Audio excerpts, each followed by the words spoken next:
Hello friends, తన కుమారుడి పెళ్లి అయిన మరుసటి రోజే కన్నీళ్లు పెట్టుకున్న వైఎస్ షర్మిల కన్నీళ్లు పెట్టుకుంది అంటూ వైఎస్ జగన్మోహన్ రెడ్డికి కాల్ చేసింది. అసలు ఏం జరిగింది అంటూ విషయం ఏమిటి అంటే, ఈ శనివారం రోజు వైఎస్ షర్మిల కొడుకు రాజారెడ్డి ఇంకా ప్రియా అట్లాకి రాజస్థాన్ లో జోధా రిసార్ట్ లో వివాహం జరిగింది. ఈ వివాహానికి చాలా మంది ప్రముఖులు ఆహ్వానితులు అయ్యారు. చాలా మంది సెలబ్రిటీలు కూడా వచ్చారు. కానీ వైఎస్ షర్మిల సోదరుడైన వైఎస్ జగన్మోహన్ రెడ్డి పెళ్లికి రాలేదు. తాను పెళ్లికి రాలేదు అంటూ వైఎస్ షర్మిల కన్నీళ్లు పెట్టుకుంది. వైఎస్ జగన్ కి ఫోన్ చేసింది. నూతన వధూవరుణ్ణి తీసుకుని నేరుగా వైఎస్ జగన్ ఇంటికి వెళ్ళింది అంట. వైఎస్ షర్మిల చెప్పింది, నూతన జంటకు తన అన్న ఆశీర్వాదం ఇప్పిస్తా అంటూ వైఎస్ షర్మిల చెప్పింది. తన అన్న లేకపోవటం వల్ల వైఎస్ షర్మిల, ఇంకా కొడుకు లేకపోవటం వల్ల వైఎస్ విజయమ్మ ఇద్దరు పెళ్లిలో కన్నీళ్లు పెట్టుకున్నారు.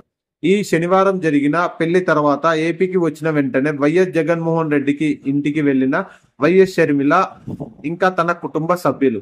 For more details please subscribe our channel. Thanks for watching. Video నచ్చితే లైక్ చేయండి మరియు షేర్ కూడా చేయండి.